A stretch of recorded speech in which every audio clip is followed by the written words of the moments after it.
Bueno, iniciamos la segunda parte de lo que es este libro que se llama Acerca del torno control numérico, ¿sí? Vamos hoy a meternos en el tema de las herramientas de corte. Específicamente más vamos a hablar de metal duro. Les voy a mostrar por las dudas si quieren profundizar, porque el libro trata de esto, pero el tema es bastante más profundo, digamos.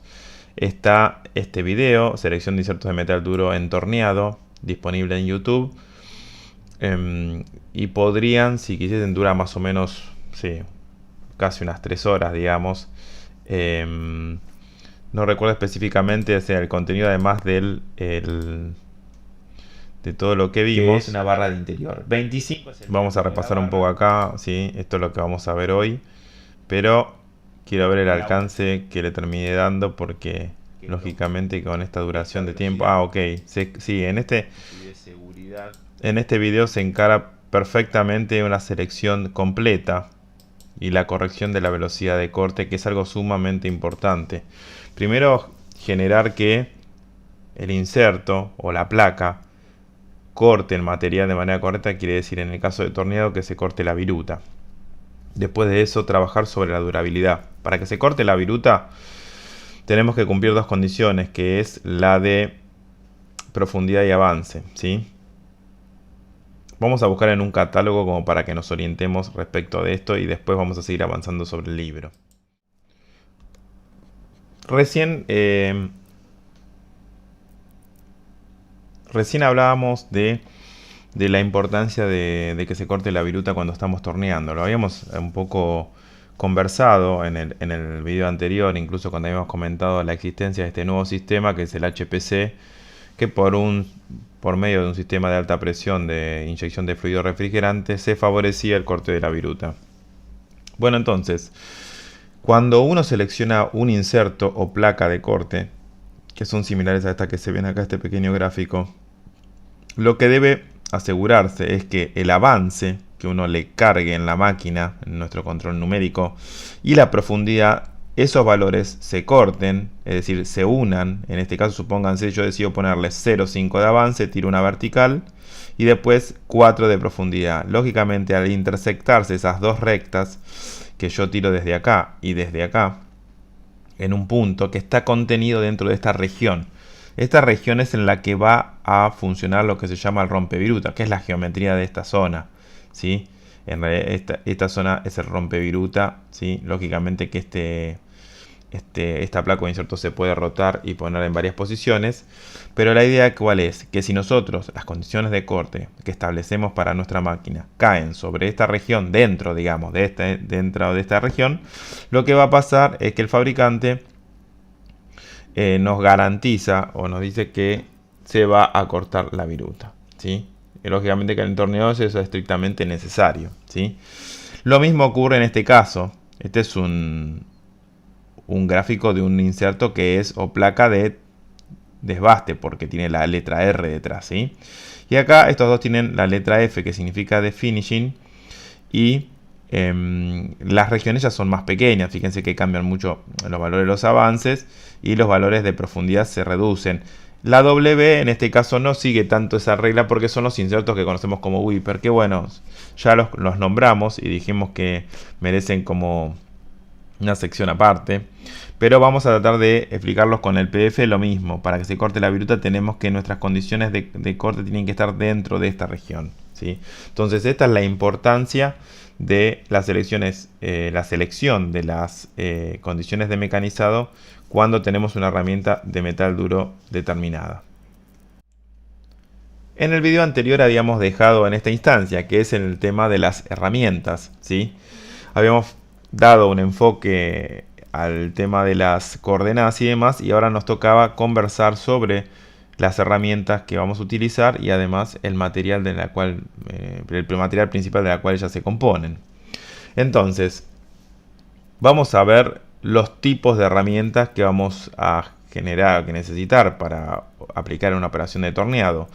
Como comentamos, las operaciones básicas son los cilindrados, ¿sí? Exterior e interior, después el frenteado, que ya comentamos en qué situación era, que era cuando trabajamos en forma radial, el roscado, el ranurado, cuando uno hace una ranura, tronzado, cuando se corta una pieza, y el perforado, que es lógicamente cuando se realizaba un orificio o agujero.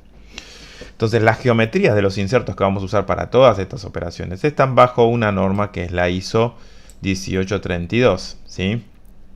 Que fue la manera de establecer una, como dice acá, una codificación, es decir, un código que todos los fabricantes en general, vamos a decir, porque no son estrictamente, en torneado se cumple bastante, que los fabricantes usen la misma codificación. Pueden cambiar al final, vamos a ver lo que es el tema de la calidad, pero la parte geométrica la cumplen, ¿sí? Lo cual es importante y lo que vamos a tratar de destacar y ponernos en tema durante el video. Como les decía antes, hay otro video, el que comentaba anteriormente, que recomiendo que vean, es extenso, pero les va a permitir seleccionar la herramienta y además las condiciones en las cuales tiene que trabajar, ¿sí? Son cosas que parecen quizás sencillas o podemos decir, mejor dicho, que sencillas básicas, pero es importante conocer y abordar el tema de las herramientas leyendo los catálogos y demás para un buen uso de las mismas y de esa manera poder reducir generalmente o maximizar nuestras ganancias o, por así decirlo, reducir nuestros costos. Las plaquitas, ¿sí? Las plaquitas o insertos, como le decimos más comúnmente nosotros, vienen con una nomenclatura que las primeras cuatro, digamos, los primeros cuatro, vamos a decir dígitos, por decir así, aunque no son números, son letras, ¿sí? En este caso CNMG, ¿sí? Ahora vamos a ir desarrollando qué significa CNMG. Después una parte que es geométrica, ¿sí? Que habla del tamaño de la placa en sí, y otro, lo que referíamos recién a la calidad, que es PF, que siempre decimos que la primera letra en este caso corresponde al material que estamos mecanizando, en este caso, o para el cual es esta herramienta, ¿sí? Es propensa a mecanizar, que acero, y F indica que es una operación de terminación, ¿sí? Podemos seguir acá estrictamente estas líneas punteadas que nos van a indicar que esta plaquita es compatible con ¿qué? Con un portaplacas o con un portaherramientas de determinadas características. Es decir, las placas no pueden montarse en cualquier portaherramienta, tienen que tener una compatibilidad geométrica.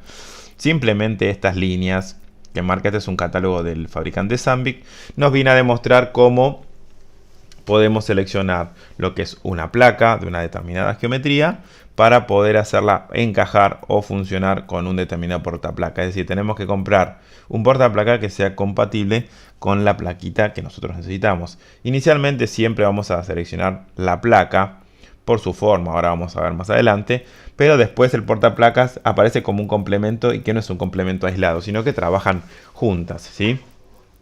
El portaplaca puede ser para una barra de exterior, es decir, realizar mecanizados exteriores, o para realizar mecanizados interiores, ¿sí? Entonces vamos a comentar qué es esto, que es lo que tiene el libro, qué es lo que comenta de qué significa cada dígito. El primer dígito, que nosotros recién teníamos la letra C, ¿sí?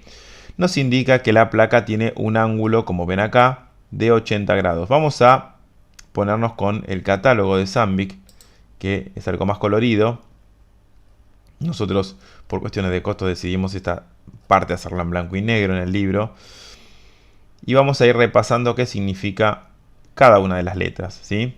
En este caso, la letra C significa que el ángulo que tiene esta herramienta entre los dos filos es de 80 grados. Esto lo comentamos exclusivamente a modo de ejemplo y por arriba en el inicio del video 1. Así que si quieren pueden ir a repasarlo, que a medida que van avanzando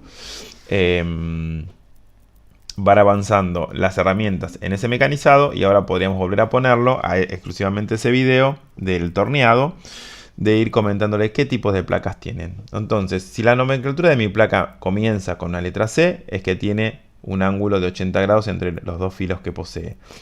Si empieza con una D, 55. Si es R, bueno, es una full radio, como se dice. Si es S, tiene 90 grados. Si es T, va a tener 60 grados porque es un triángulo equilátero. Si empieza con la B corta, tiene 35 grados. Y si tiene W, es lo que se llama el trigón y tiene 80 grados, ¿sí? Después viene el ángulo de incidencia de la placa. Nosotros recién dijimos que teníamos la nomenclatura CNMG. Entonces el nuestro tiene 80 grados y la siguiente parte es que tiene incidencia 0, ¿sí? ¿Qué es el ángulo de incidencia? Es el ángulo que queda después del corte, ¿sí? Tendríamos que profundizar y para eso también les recomiendo que dentro del canal vean el video de torneado donde se explican los ángulos, ¿sí? Podemos decir a grosso modo que el inserto es de características negativas. No es estrictamente así, pero en general y en la mayoría de los casos es así. Y también, si miran también el video acerca de herramientas, van a poder especificar bien qué es un inserto negativo. Pero a grosso modo les voy a decir que un inserto negativo tiene el doble de filos disponibles que uno positivo al mismo costo prácticamente, ¿sí? Entonces por eso son más buscados y además posee una mayor robustez. En contraposición a eso tenemos específicamente la posibilidad de propagar vibraciones, digamos, y un mayor consumo de potencia. Esto a grosso modo, ¿sí? Las vibraciones aumentan porque aumenta la fuerza de corte y la potencia por el mismo motivo aumenta de valor, ¿sí? Después el tipo de placa, ¿sí? Nosotros teníamos la letra M, ¿sí? Corresponde a esto. Y los tamaños de la plaquita que veíamos que nosotros teníamos en segunda instancia una parte geométrica, ¿sí? La parte geométrica es esto, habla de las dimensiones de la placa, ¿sí? Entonces, las dimensiones de la placa están puestas acá, ¿sí? Es en valor respectivo, ven que acá hay diferentes geometrías y tenemos valores en diámetros, que es la longitud del filo de corte. No se puede usar todo el filo de corte, pero al menos nos especifican qué significa eso, la longitud del filo de corte, el valor que acompaña a las letras. Entonces en este caso 0,9 indicaría que la longitud del filo de corte de esa placa es de 9 milímetros, ¿sí? Después acompaña un segundo valor que es el 0,3, que va a hablar del espesor de la placa, ¿sí? El espesor de la placa, que es el 0,3, en este caso no funciona, perdonen, no figura. Saltamos 4, 5, falta el 6. El espesor de la placa va a ser 3 milímetros. Y después el radio de punta, que es donde se encuentran los filos en un radio determinado. El nuestro, casualmente, acá decía 0,8. Por ende, significa que el radio de punta va a tener 0,8 de milímetro. Esperen que me pase. Los radios de punta disponibles en el mercado, a grosso modo, son estos. Hay radios de punta de 0,2, por ejemplo. Y es que la punta en donde se unen los dos filos, que es el radio de punta, es lo que vamos a decir siempre tiene contacto con la pieza, tiene un radio de punta en este caso de 0,8 de milímetros. Las recomendaciones, esto es importante, como primera elección para el radio de punta, aparecen como en acabado 0,8, en un mecanizado medio 0,8 y en un desbaste de 1,2, a pesar que dice 2 es 1,2. Y si hacemos con otro, bueno, hay dos tipos de placas, vamos a decir, en este fabricante, y bueno, te hace otro tipo de recomendación.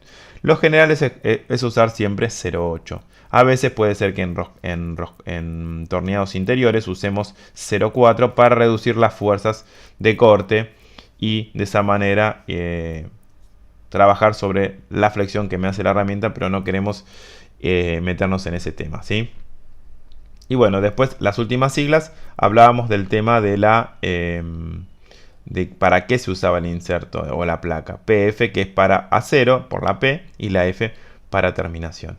Así que a grosso modo vamos ahora a seguir con el tema del contenido del libro. Acá en el libro se toma un ejemplo y lo van, vamos a decir, recuadrando, ¿sí? Marcando qué es lo que vamos seleccionando para que vean un ejemplo de selección de insertos, ¿sí? Pero ¿de qué material se fabrican estas placas o insertos? Bueno, se fabrican de un material que se conoce como metal duro. Metal duro no es un material, vamos a decir, único. Se compone de diferentes carburos y cobalto. Inicialmente el metal duro se fabricaba solamente de carburo de tungsteno más cobalto y ese era una formulación que funcionaba muy bien con fundiciones. Pero después o sea, se producía, si uno quería mecanizar aceros principalmente, se producía lo que se llamaba, o lo que se llama, un desgaste por craterización, que nosotros no vamos a ingresar en esa parte. En función de eso se desgastaba la herramienta, en resumen. Entonces, ¿qué ocurría? Tuvieron que agregarle carburo de niobio, carburo de tántalo, otros carburos que vienen, bueno, que vienen como un refuerzo a este carburo de tungsteno, que es el que en proporción es el que está en mayor cantidad en el metal duro. Como dice el título en el libro, metal duro es el material más utilizado. Y este material fue descubierto por la empresa alemana Krupp durante la Segunda Guerra Mundial, y eso, bueno, a los nazis en su momento le dio muchos beneficios para la fabricación de armamentos, ¿sí? ¿Cómo se fabrica el metal duro? Como dice acá, es un producto pulvimetalúrgico. Ahora después vamos a ver un video. Es decir, se hace una mezcla de polvos y vamos a decir, se hace una formulación y después se convierte en un material sólido.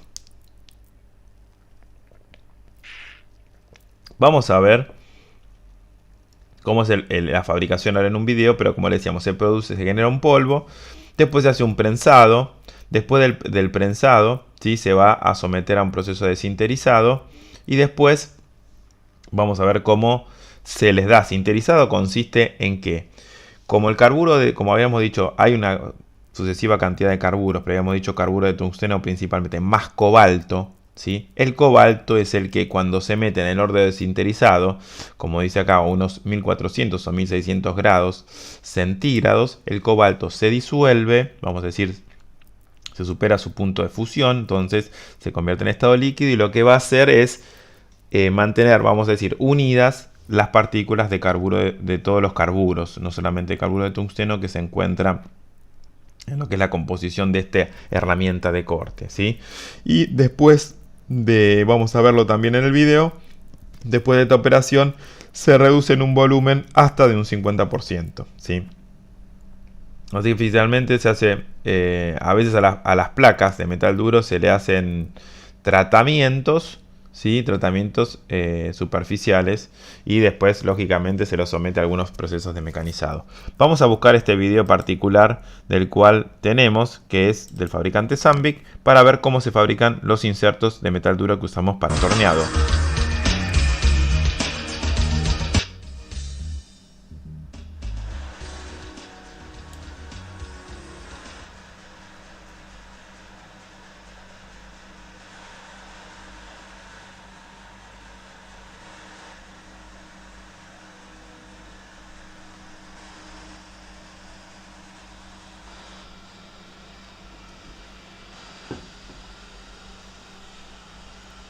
Bueno, esta es la planta de Sandvik.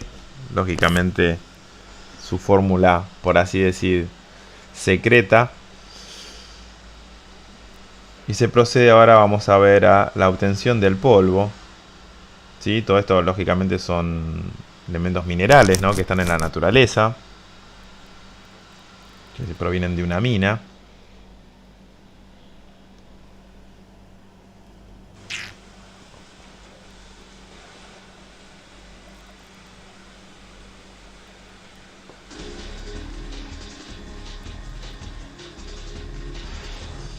Bueno, y acá el tema del prensado. Fíjense, como esta matriz fabrica estos insertos que no se parecen a los que estamos usando nosotros. Estos son de tronzado o ranurado.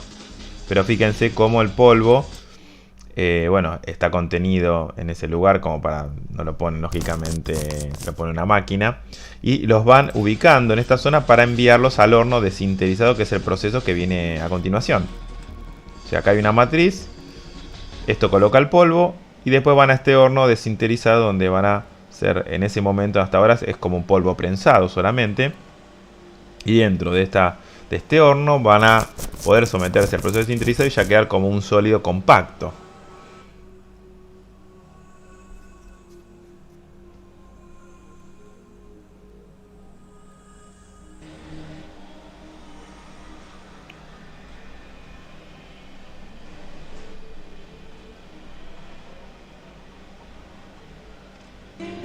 Bueno, esto es lo que les comentaba, la reducción en volumen de antes y después del sinterizado, ¿sí?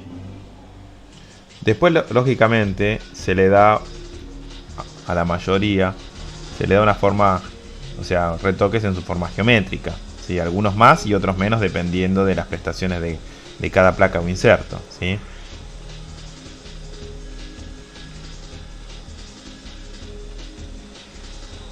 Esto es un proceso, vamos a decir, de afilado, mediante una muela, o podemos decir de rectificado.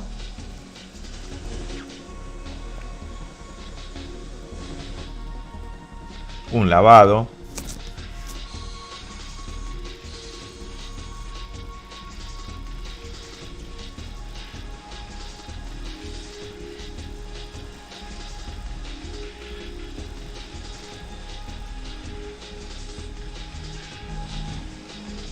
Bueno, acá vamos a decir, la homogeneidad en la altura de la placa es muy importante. Acá fíjense que también se garantiza de que queden todas las placas o insertos de la misma altura, lo cual es sumamente importante. Y después se lo puede someter a un tratamiento de CVD o PVD, que también es un tema que abordamos en el libro, en el cual se realizan recubrimientos, los cuales sirven para aumentar la durabilidad de la herramienta.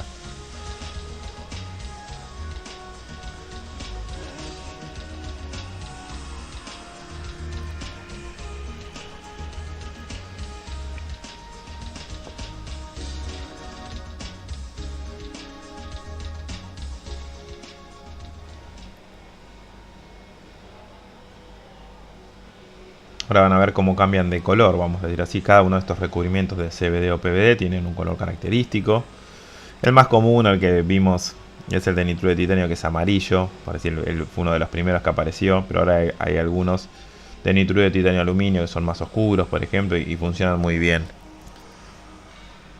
Cada uno tiene, algunos son monocapa, otros son multicapa, pero tienen cada uno diferentes prestaciones y se los recomienda para diferentes aplicaciones.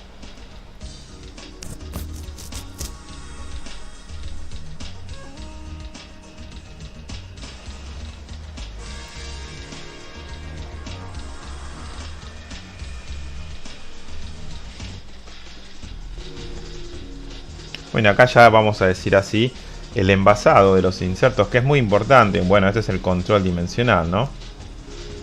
Es muy importante los datos que figuran en la cajita. En la parte posterior de la cajita figuran datos de corte. Te explica para qué tipo de materiales es esa placa, ¿sí? Así que es algo que siempre tenemos que estar atentos, observar toda la información que nos pone el fabricante.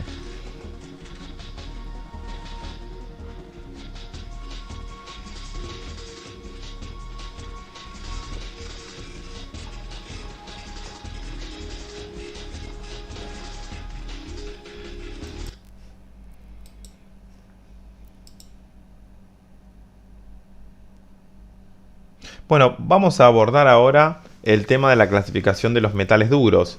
¿Cuál es la norma que los rige? Un poco para que nos metamos en tema respecto de lo que es los diferentes materiales que podemos mecanizar con metales duros y cómo identificarlos en esta información que yo les comentaba de la caja, ¿no? Toda la información que trae la caja impresa, que acá en alguno de los, vamos a decir, en estos catálogos, muchas veces nos muestran alguna caja y no se especifican qué significa cada cosa que está ahí, digamos, escrita, que el fabricante se ha tomado la molestia de, ¿ven?, de brindarnos información en esta zona. Acá se ve sumamente pixelado, pero bueno, acá podemos ver toda la información en la cual contamos, ¿sí? El material de la pieza de trabajo, que es lo que vamos a ver hoy. Cómo darnos cuenta si esa caja es compatible con el material que yo tengo que mecanizar. El tipo de aplicación, si es para desbaste, o si es para una terminación, o si es para un mecanizado medio. Las condiciones de mecanizado, es decir, nos recomiendan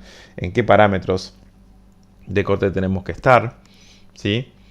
Así que bueno, vamos a profundizar sobre eso, que es lo que nos incumbe en este momento. Habíamos superado toda esta parte de... Ven, acá comentamos todas las componentes del metal duro, pero no queremos focalizar en eso. Lo pueden leer, ¿sí? Y un poco focalizar sobre el tema de la clasificación de los metales duros, ¿sí?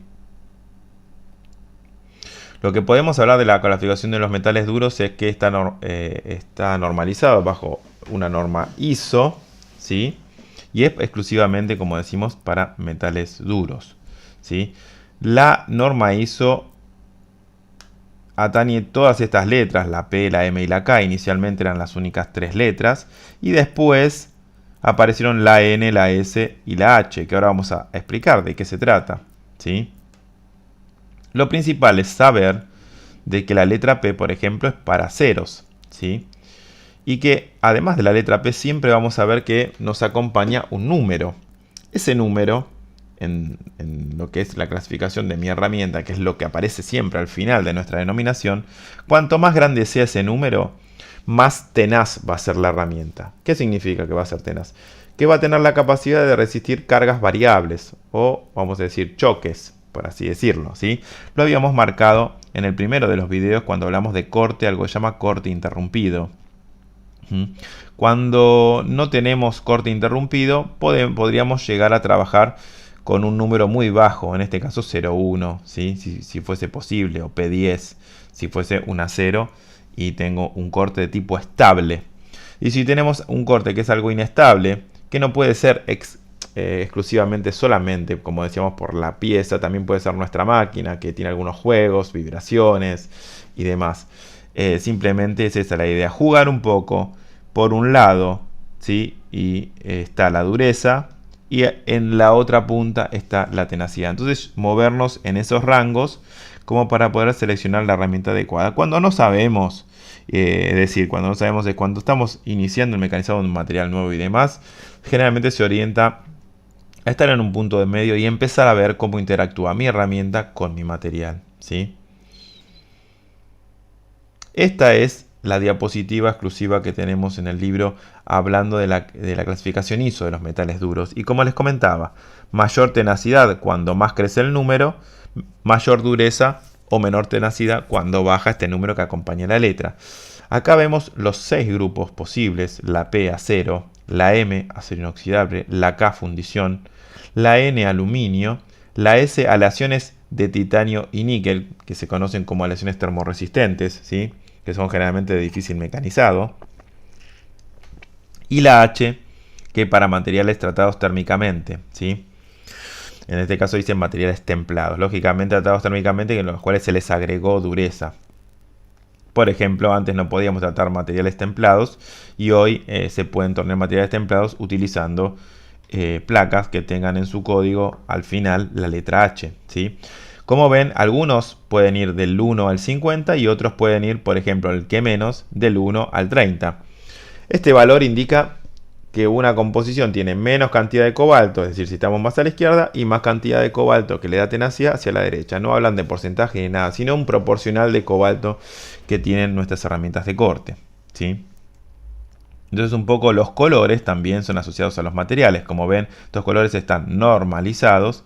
Generalmente viene el color y la letra, pero por eso exclusivamente hicimos esta. Es la única página a color que corresponde al libro, porque es estrictamente importante el tema del color, relacionarlo con el tipo de materiales que nosotros queremos mecanizar, ¿sí? Bueno, el acero inoxidable, como ven, se acompaña con la letra M, las fundiciones con la letra K, ¿sí? Y acá van, estos son fragmentos, ¿sí? Que aparecen de los fabricantes de herramientas. Y ahora les comentamos brevemente el tema de los recubrimientos de los metales duros, ¿sí? Recién habíamos conversado que había tratamientos por CVD, que significa deposición química de vapor, y después están los de PVD, que son deposición física de vapor, ¿sí? O sea, tenemos deposición química o deposición física de vapor.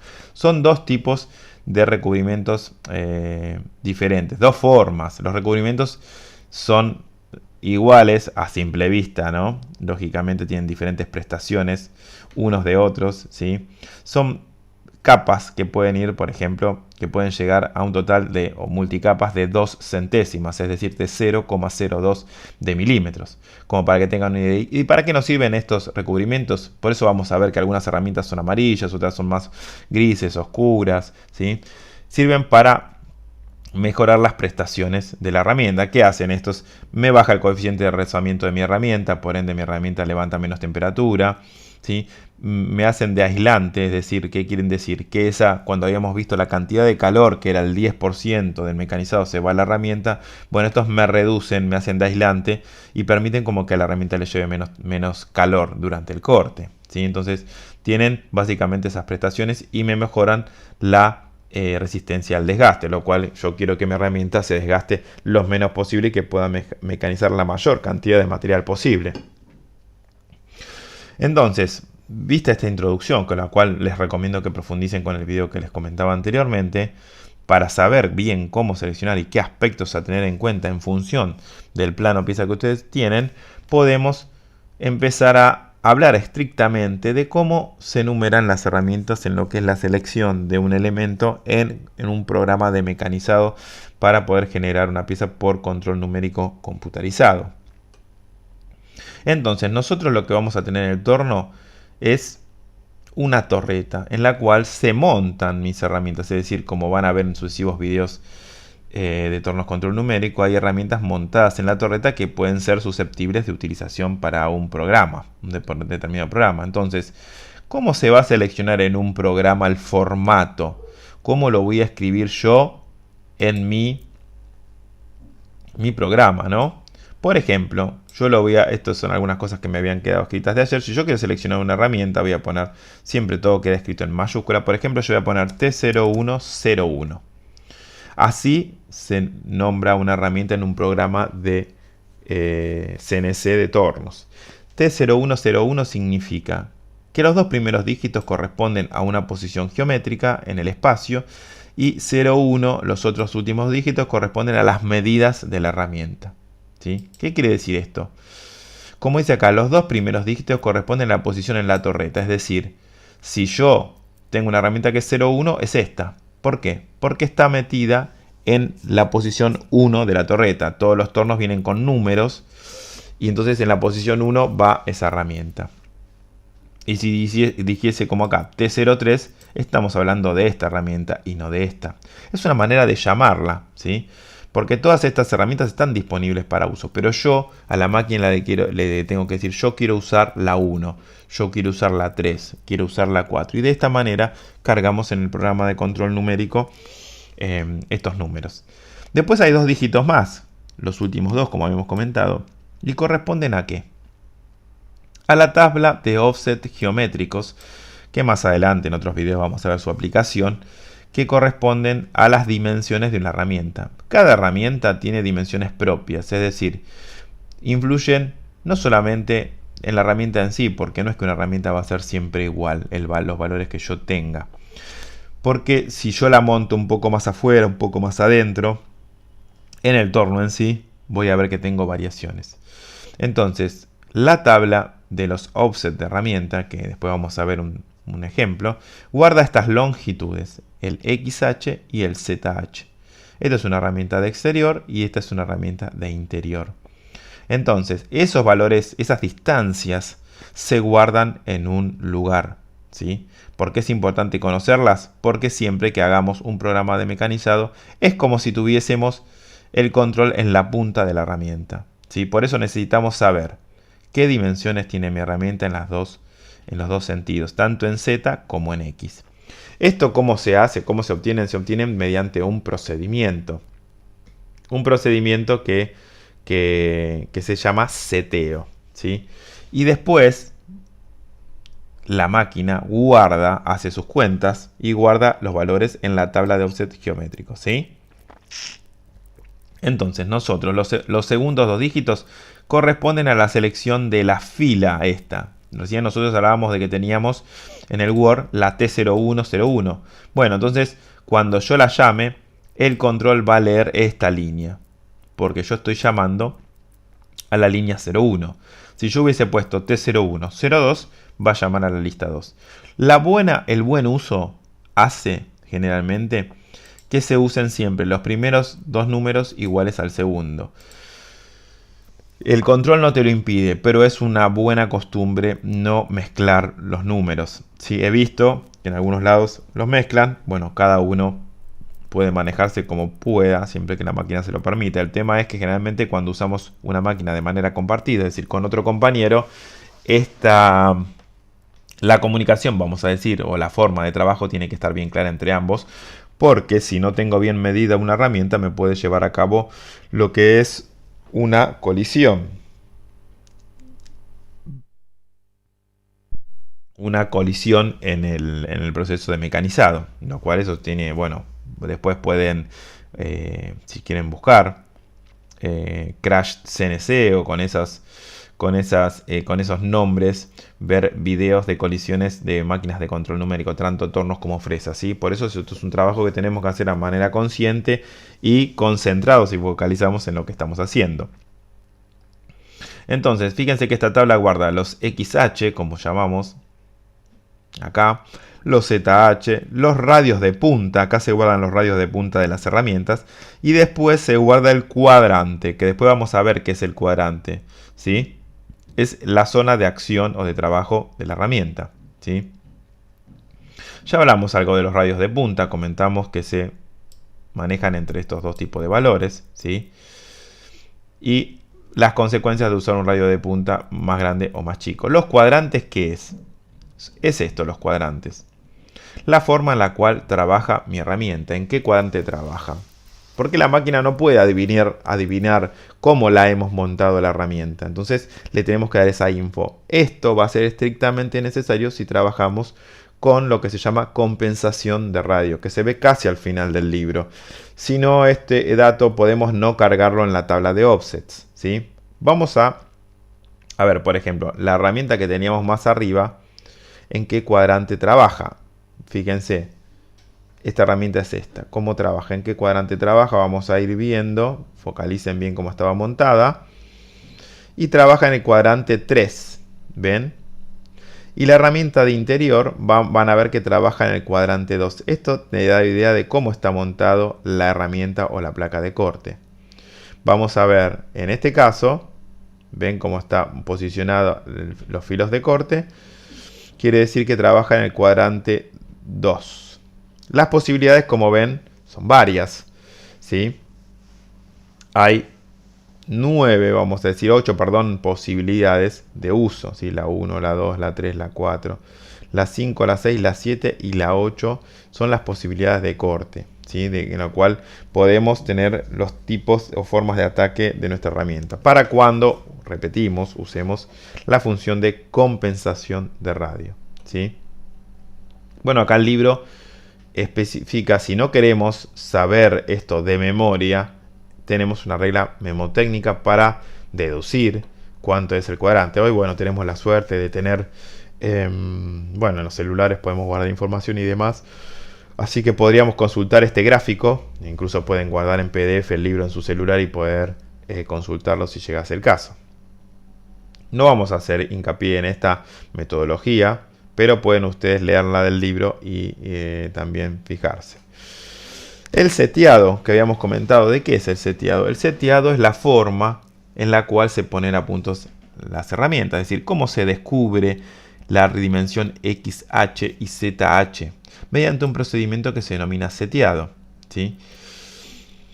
Que consiste en acercar la herramienta, esto es un material cualquiera, y en el cual uno acerca la herramienta, hace un contacto, ¿sí? Podrían buscar un video en el cual se poner puesta a punto de herramientas. Algunos fabricantes de herramientas los tienen y van a ver algo más dinámico. Pero a grosso modo, ¿en qué consiste el procedimiento? Consiste en posicionar la herramienta, hacer un contacto o con un papelito, ¿sí? Un papelito es decir, para no tocar la pieza. Un papel tiene aproximadamente una décima, ¿sí? De espesor. Y hay papeles que tienen, que son plásticos, lógicamente, que tienen, por ejemplo, 2 centésimas, ¿sí? Entonces nos vamos a ir aproximando manualmente. Nosotros en este caso no vamos a hacerlo porque no tenemos un simulador como para generarlo. Pero al papar la herramienta le vamos a decir, el libro lo explica paso a paso, vamos a decirle que acá donde estamos detenidos, por ejemplo, supongamos que este valor, que es el medido, es decir, nosotros con un calibre conocemos este diámetro, supónganse 50 milímetros. Entonces nosotros en la tabla de offset geométricos le vamos a decir X50 por los 50 milímetros, medir, ¿sí? y entonces la computadora va a hacer de la máquina, va a hacer su cálculo y nos va a calcular automáticamente el XH. Lo mismo ocurre con una pieza. Vamos a ponerle acá una coordenada. En la coordenada conocida, supongamos que asumimos que este lugar es el Z0. Entonces le vamos a decir que es el Z0 medir. Y nos va a calcular automáticamente el valor de ZH la máquina, ¿sí? Hay acá en el procedimiento del libro también explico una manera de hacerlo de forma manual. Pero a grosso modo, esto es un punto de vista como para que sepamos de qué se trata, ¿sí? Esto corresponde más a lo que se llama la operación de la máquina y no de la programación, ¿sí? Pero es muy importante. Pero en un taller se los pueden explicar con una sencillez y de manera pues, muy rápida, digamos, ¿no? Es un procedimiento que se repite a diario.